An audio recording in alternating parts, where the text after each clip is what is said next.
Dirty Birds, what's up? And welcome to another edition of Falcons Final Whistle presented by Zaxby's. We are here to recap the Falcons 31-26 nail-biting win, another nail-biter. And here to help me do it is Amna Subhan and Taylor Vismor. And, you know, I think the most important thing about this win, guys, is 4-0 in the division to start, right? You keep that perfect streak alive and you cement a huge tiebreak advantage over the Tampa Bay Buccaneers. So, you know, Amna, there's a lot of positive in this game, but at one point it was 31-17. Everything felt really good at the start of the fourth quarter, and it closed on the final play. You know, what are you choosing to take away from this? I think I'm choosing to take away a lot of good. But I was sitting there and I clocked it in my head. I was like, okay, they're in the driver's seat here. Can they just come out and like close this game easy? And it wasn't easy per se. So a little bit concerning, but I think there's a lot of good that you take from that. I think back a little bit to last game against Seattle, and they, you know, a lot of guys in the locker room said the good teams find a way to win despite, you know, turnovers, despite penalties, despite all those things. I think the good teams find a way to kind of like, you know, don't let another team come back in the end of it. And I think they're still trying to get over that hump. But like you said, 4-0 in the division. Like, this was a huge game. They walked in there. I have to quote Kirk here. I'm sorry, but they walked into their draft and took over their draft. And they're like, there's only been 3 road games, but they're undefeated on the road. So there's a lot of good there.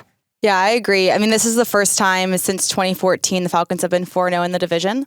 So something good to take away from that. Obviously, it's a win, right? They won 31-26, and it came down to the wire again. And I think that's very emblematic of what this Falcons team is and has been for a while. Yeah. But I think really it's more about the Tampa team than what this Falcons team is as a whole, what this Falcons defense can or cannot do. I think, you know, you have Baker Mayfield, and like, I mean, you can look back when he was at Oklahoma. You cannot count him out. He knows how to play this game. He knows how to take deep shots down the field, and he knows how to get those shots to guys that he believes in, he trusts in. And for whatever reason, when he has belief or trust in any kind of pass catcher, whether that's a tight end or a wide receiver, they believe in themselves more too, and they make those plays. They make those huge chunk plays. And so I think, I mean, we watched the game together, and I was, you know, absolutely beside myself. I could hardly watch the TV, and because it's not about, you know, I don't think the Falcons can do this. It was, I think Baker can. Yeah.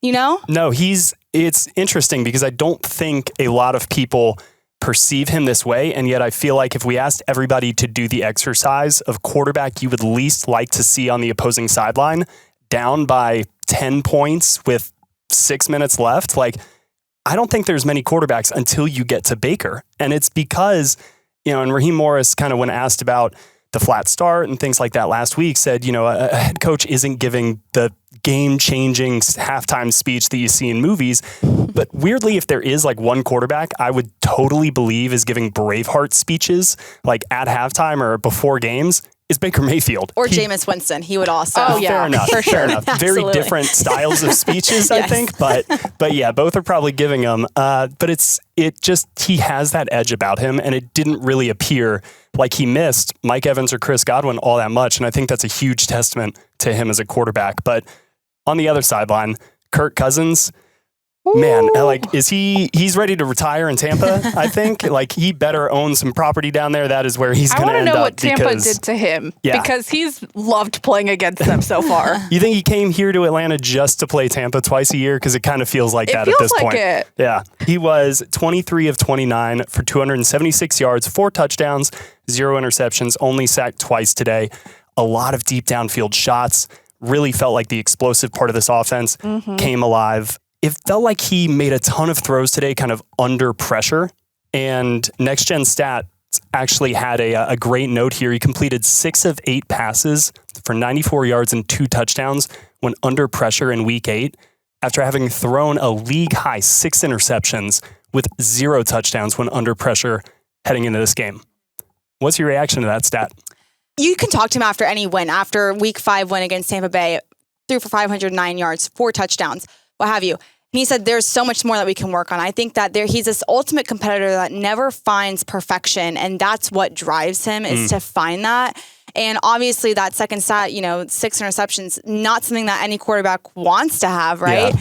But it's something to look at and say, okay, how can I get better? And I think every press conference that you see with him, every time he speaks to the media in any capacity, he always talks about driving towards perfection. And that's what he's on the road to do. That's what he's not just to win. He wants to be perfect. And that's what drives him. Yeah, Amna, it's crazy. It's like, I'll find myself just telling people how fastidious like Kirk is in every asset of his life. It's crazy. It's almost like if you were going to build the poster child for just like what a type A driven, successful white man in America would look like. It's like he takes copious notes. He's a leader. He's like holding people accountable. He's got a 6-pack. He's hilarious and goofy. Like he's just kind of does everything. So yeah, when there are the few things that you are trying to improve upon, it is not shocking to me at all that like he dives in head first on those things and really works to get better. And obviously pressure involves an offensive line, but you could just see that he's hanging in there more. He seems to trust that his receivers are going to win downfield. I mean, again, what can you say about Kirk? I think back to, and I talked about this a little bit on the preview pod, but just like he said when asked about how he plays coming off double-digit losses, which is really well. Now it is 19-7 in those avenging type of games. Yeah, after a loss. Yeah, and he said just an utter fear of failure, and that like that motivation, that like striving for perfection. That's what I think about when I think about Kirk. And there's like a self-awareness there because he talks about it openly, like how hard he is on himself. Like people have asked him, I think, like exactly like how do you not like take things so hard? And he's like, this has been the last 36 years of my life, So like there's, I feel like a balance with him where he understands that he wants to be perfect. He wants to get there. But like, obviously that's not 100%, like no one is going to be perfect. So he kind of finds that balance without like letting that bog him down. And he uses it to have performances like this. And I think that's the best case scenario you can have as a quarterback. I know at the top of the show, we kind of talked about, Kirk should retire in Tampa, right? And, make a statue of him, what have you, because he plays so well against the Buccaneers. And I think it's not so much about the Bucs, right? And about the game and who they are, and it's a division game. But I think it's what happened the week or weeks prior that charges him up to go out and have such good games. Week 5, you look at week 4 against the Saints, they didn't have one offensive touchdown that game. It's a great Huge point. miss by the Falcons. Then you look at week 3, they lost to the Kansas City Chiefs only by 5 though. So Kirk wanted to come out in week 5 and prove that they could be something on offense and they could do something through the air. And then you look at week 8, obviously had a great day on offense, but you look at week 7, they lost by 20 points. And it's like, this team had to come out and, say, we're not that week 7 team. We're a week 5 team, and we can show you and we can prove it. And I think it's not so much Tampa. It's always what happens the week prior that could, shadow into what could be happening this coming week for Kirk. And to that point, I feel like, and that's a great point, because the game I feel like was really lost last week when those turnovers started to happen. And when Kirk wasn't as sharp, 0 interceptions. Mm-hmm. He was slinging it through the air. Not once did it look like, that's going to go to the other player. Yeah, and I think he was so much more comfortable. He looked comfortable in week 5, and he looks comfortable in week 8, obviously, and did not look comfortable in week 7. I think he was making those throws where you were kind of like, ooh, wait, kind of holding your breath. And with this, like you said, he's just letting it rip. He looks like he's having fun. He scrambled for a first down, which was incredible. We were incredible. He looked comfortable. It looked like he was having so much fun out there. He like juked a guy. Yes, and I think that when Kirk Cousins is out there just like having fun, there was a part in the broadcast where Greg Olsen said that Kirk Cousins Pam Oliver, said that Kirk Cousins went to the offensive line and said, hey, if I'm not doing something that you like, let me know. And it wasn't a leadership style. It was like a friendly meaning of like, hey, I need you to help me help you here. And I think whenever Kirk Cousins is having fun, it's having a good time, letting it rip, that's what you get from Kirk Cousins. It's a really good performance on offense. Yeah, it was amazing. I think we have no questions at all about Kirk Cousins against the Tampa Bay Buccaneers. If there's one thing I am confident about in this world, it's that matchup is going to be a good one for the Falcons. I just know that a Tampa Bay Buccaneer hates to see Kirk Cousins coming. Yeah, he's the boogeyman now in Tampa. People are going to be dressing as Kirk Cousins for Halloween down in Tampa Bay. We're really hyping this up. Yeah. People are going to be swagging and surfing down Teach House. That's hysterical. But Amna, how important, though, is it to see Darnell Mooney continue to be locked in with Kirk Cousins? I mean, this is a connection that honestly is the best case scenario for what the Falcons could have hoped for when they got him this offseason. Does it change how you feel about Atlanta's offense, seeing them kind of reach this level? Maybe a little bit, but honestly, when Darnell signed here, there was this stat that came out that he, and I'm going to butcher it, but basically he didn't have a lot of catchable balls or something of that sort. He had a lot more potential in him with the right quarterback. Yeah, off-target throws. Exactly. Yep. Yes, that was the one. And so, I was really excited for that. And I was excited for that kind of deep down the field target because, Drake London has his own style of play, and I felt like that really meshed with what they could do together. But it didn't change a lot. But, seeing the way that they've been able to click, and it's kind of been, quickly, right? We've seen this development with the two of them. And I just think back to the locker room, they sit right next to each other. And I think that has a lot to do with it. They're really clicking. Sometimes just overhearing their conversations is just it's a fun dynamic. And to see it translate on the field is a fun one too. Something that I love about their connection, Kirk and Darnell Mooney, is when I sat down, I had the privilege to sit down with Mooney when he first signed here. Awesome. And I, was talking about, playing with Justin Fields and why did you pick Atlanta? Because he kind of got to choose wherever he wanted to go. Yeah. And he said, I chose here. I waited to this Friday. He waited the Friday that free agency started. I waited until today to make sure that Kirk Cousins signed here because I wanted to play with Kirk. I want to come and play with someone that was a proven veteran that knows how to play well, who knows how to, play with different wide receiver styles and get them the ball in space, get them the ball how they like it to be given to them. And I think you're seeing that early, like you said, Amna, in the season with that connection of Kirk and Darnell, because it's not just Kirk wanting to get Darnell the ball, it's Darnell wanting to learn and work with Kirk Cousins as well. I love that you said that, and I wasn't aware of that, but one of I think the first press conference of Darnell Mooney's that I attended after, coming back here, he was saying the exact same thing. He was like, look at the different wide receivers that Kirk Cousins has gotten incredible production out of. We know Stephon Diggs and Justin Jefferson, but there have been so many kind of below the 1A line guys who he has just found chemistry with. It doesn't matter. And the great quarterbacks, that is what Matt Ryan was so good at. When he won his MVP, he had the most touchdown passes to different receivers in league history. They don't care. They're going to get the best out of everybody, I think, in their group because they handled their business to such a high level. It just takes another question mark out of the equation. When you know what your quarterback is going to do, you just have to focus on yourself, not also focus on what is he doing, where do I need to adjust, all things like that.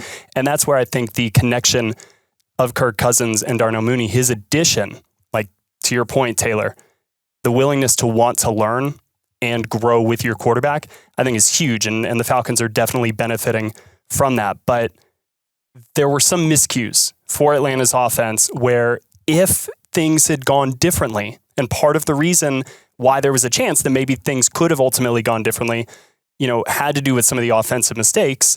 I just wonder, have we still seen the cleanest game from this Falcons offense? And is there still more meat on the bone? And kind of when you look at two of the penalties that negated big runs or big plays for Bijan Robinson, and then, a very almost costly mistake by Kyle Pitts. Fortunately, he gets into the end zone, but again, he'd be the first person. And in fact, after the game, he did say, not going to make that mistake again, right? So everybody's aware of just how razor thin the margins are here in the NFL. So Taylor, I hate to keep harping on this kind of duality, but on the one hand, it was so efficient and effective for this offense when they had the ball.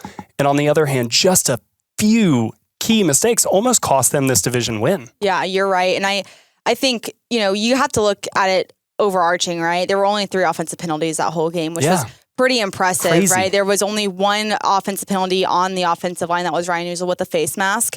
And, that just kind of happens sometimes. It wasn't an aggressive face mask call.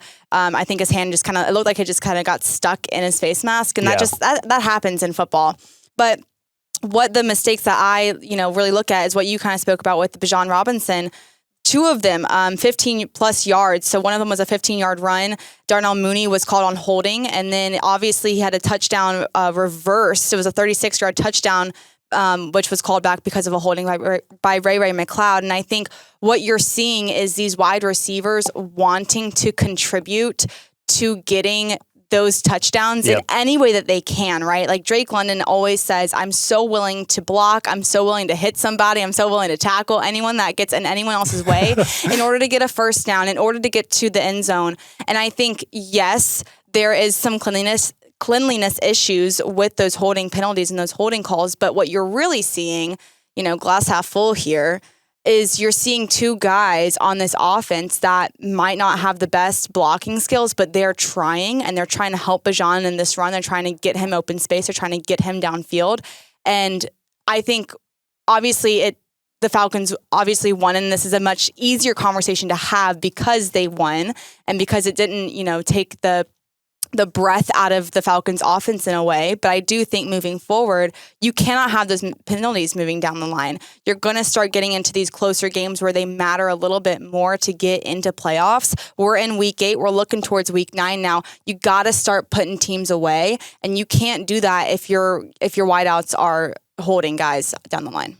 Yeah, I do feel like Carolina is the only game we've seen Atlanta kind of put their foot on the opponent's throat and really put them out. And this was an opportunity to do that. And it certainly isn't all on the offense, right? I think the defense had some key turnovers, right? Like Jesse Bates was going to make sure this team was not going to start slow again. And they were not going to come out flat with that first punch out right on the opening drive. I mean, it was great to see a leader make a play like that. He had another amazing interception. Like, it was a great day for Jesse Bates out there, and they needed it. And kind of coming on the heels of that performance against Seattle, when he and Justin Simmons both said, we've got to be better. We got to communicate better. We've got to kind of X, Y, and Z to clean this thing up. And they did. And even with Justin Simmons out there, it was very tough sledding for Baker Mayfield on some throws down the field. But crucially, they were still kind of able to move the ball fairly well. And I think Baker especially was hitting on some chunk plays against Atlanta zone, things like that. Still not a ton of pressure against him, even though they threw the ball 50 times. But Amna, let's start with Tampa Bay's running backs, because that was kind of the big story coming into this weekend. How did you think Tampa's rushing attack looked today? I think they looked pretty solid, but contained. And that's what you want. Yeah. Raheem called it a 3-headed monster ahead of this one. Only 2 of the heads I feel like really showed up. Yeah, this is true. But like Bucky Irving, like there are times where I was looking at him like, that looks like another number 7, but on the other team, the way he was juking some guys out, like he was hard to get down on a few of these runs. So he had his moments, but no rushing touchdowns. You didn't let it completely affect the game. I think that's what you wanted coming in. Yeah, so Bucky Irving finished today with 84 total yards on 16 touches. So that's combined receiving and rushing. And Rachaad White, 67 total yards on 11 touches. So again, you pretty much bottled up, I think, the 2 guys that everybody expected to be the focal point. Today's episode of Falcons Final Whistle is brought to you by Zaxby's. And after a long game, when I'm tired and I need to refuel, I turn to Zaxby's. Their marinated, hand-breaded, fried to perfection chicken fingers, they hit the spot every time. Get yours with seasoned crinkle fries, a nice drink, and whichever of their 12 signature sauces you're feeling at the moment. But it always hits just right. So next time you need to refuel, go get yourself some Zaxby's. But Baker goes out there and kind of has the big day that he does, throwing the ball 50 times, completing 37 passes, 330 yards, 3 touchdowns, and the 2 picks. So Taylor, what are you kind of choosing to focus on when you look at Atlanta's pass defense? Those numbers where Baker is still kind of completing 74% of his passes, he does get 3 touchdowns on a day, again, without his 2 top receivers, or the timely interceptions. AJ Terrell, Jesse Bates, you're not going to shut every offense down, and at the end of the day, you just want to win. You just want to score more points. They did that. So what's your takeaway? Yeah, I'm a glass half full girly. I like to look at the silver lining over here. So I'm obviously going to go with the defense. I think, they were flat last week. I think the team top to bottom was flat against the Seattle Seahawks. Raheem Morris even said it. The fans were flat. It felt just everything was flat last week. And so obviously coming into this week, you want to see a pop from all three phases of the game. Saw it from Kaderil Hodge on special teams. Yeah. Saw it from Kirk Cousins on offense. Bradley Pinion on special teams. That punt right in the corner. So you're seeing all these pops, and then obviously with the defense, it's been a slower roll this season. But oh my gosh, the first drive of the game, JSW starts the tackle, and then Jesse Bates has the punch out fumble, forced fumble to the fumble recovery. And I think when you look at that, that's how they started the game.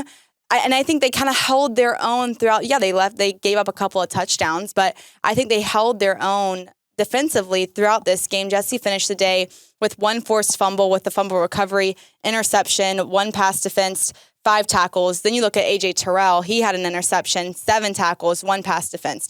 Then you look at Caden Ellis. God bless him, unsung hero. 11 tackles on the day. Nate Landman, of course, had 11 tackles as well. And a forced fumble. Yep. I think the two guys that never get a round of applause but should is Caden Ellis. He is such an unsung hero. He does so much for this defense. Not on this podcast. This is the number one Caden Ellis podcast in America. We are big apologists for Caden Ellis, and he deserves it. He's such a great linebacker, such a great acquisition that the Falcons got last season. But then also someone I think that has not been looked at a lot is JSW. He is so quiet off the line. He does so well, and he has done a lot for this defensive line in terms of pass rush and just stopping the run as a whole. I think with him, Jesse Bates starting off the game so hot, I think it allowed them to go throughout the 4 quarters, the 60 minutes, and put a full, complete game together. And I think why look at Baker Mayfield when you can look at the winners and say, y'all did a good job? That's a great point. What does quiet off the line mean? He's just quiet. He's not super, flashy, and you kind of everyone's looking at Grady and Judon and then Onyemata, but JSW is there, and he is in the trenches. He's doing the work. Not saying that the other guys aren't, but I think those, you got the red sleeves. You can't not look at red sleeves, right? Yeah, he's quietly getting the job done, right? Exactly. Okay. He's an unsung hero for this defense, and I think he's done a really good job, and he's been putting together a really full, great season so far. This is all without Lorenzo Carter. Right. So he's getting extra time to have those quiet moments, and that's great. And I also, I feel like we have to talk about the fact that the secondary had such a good day without Justin Simmons. Give Richie Grant his flowers. Give Richie Grant, he got a hand on that ball at the end of the game. That matters. He did. Yeah, that was, it was a big moment at the end there. And I thought Richie played pretty well for the most part all day. Again, it's given, I think, some of the room that Tampa's receivers were able to find.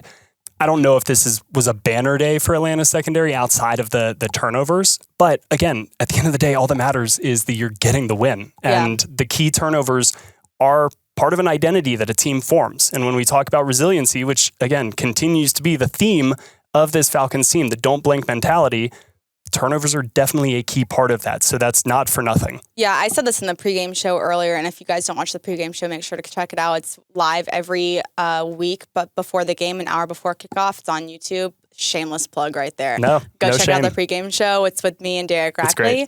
Anyway, I said on the pregame show today that I was not worried, but I needed to make sure that this secondary did not get comfortable, right? You're not working with Mike Evans. You're not going up against Chris Godwin. You don't want to slip into this comfortability of it's okay. We can kind of let up a little bit. And I don't think you saw that at all, to what you're saying. I don't think you saw the secondary really let up. And I think, Taryn made a good point going into the Carolina Panthers game saying, does this team work towards what the team is they're going up against, right? Do they rise up to the occasion, or do they fall below the line because of the team that they're going up against? And I think with the secondary today, you saw a secondary rise to the occasion and play to their standard, play to their rules. They say all the time, defend every single blade of grass. I think you saw them do that today. Obviously, they gave up touchdowns, and that's going to happen. But I think what you're saying, I agree. I think they did pretty well, considering the guys that they did not have out there, knowing that they were not going to be out there. Yeah. And I do think that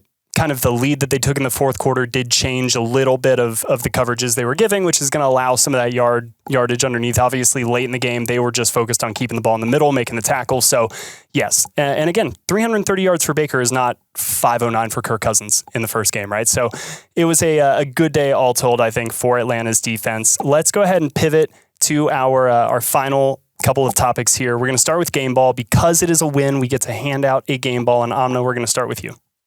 I really want to give the game ball to Kirk, but honestly, I have to give it to Jesse Bates. Like, to get the game started that way, to punch it out, and like the way that I was thinking about it narratively was like, they're really coming out swinging because he's just literally like punching balls out. And that the angle of that interception, I tweeted it out because I took a screenshot of the broadcast. Like, just go look at it. It's crazy. Yeah. The way that he's able to get up and make that catch and come down with it. So, Jesse Bates, you have my game ball. His hand placement was perfect on that. It was like right in between. He just snuck it in there. It's all film for Jesse. He studies so good. film like no one else. Like, he's incessant about film study, and he loves it. And that's how he's able to get those interceptions, like the one that he got today. He knows exactly where to be, even before the receiver sometimes does. So, Taylor, who you got for the game ball? I don't know how. I think we have said his name one time in this podcast. Kyle Pitts. Okay, Okay, good. wait, this is so true. Good. This is He was going to be mine just because we had. So I love this. How did we not bring up Kyle? National Tight Ends Day, 2 touchdowns, played so well today. I was so impressed by him. Yep. Obviously had that touchdown, and thankfully it was called in Atlanta's favor. He had 4 receptions for 91 yards.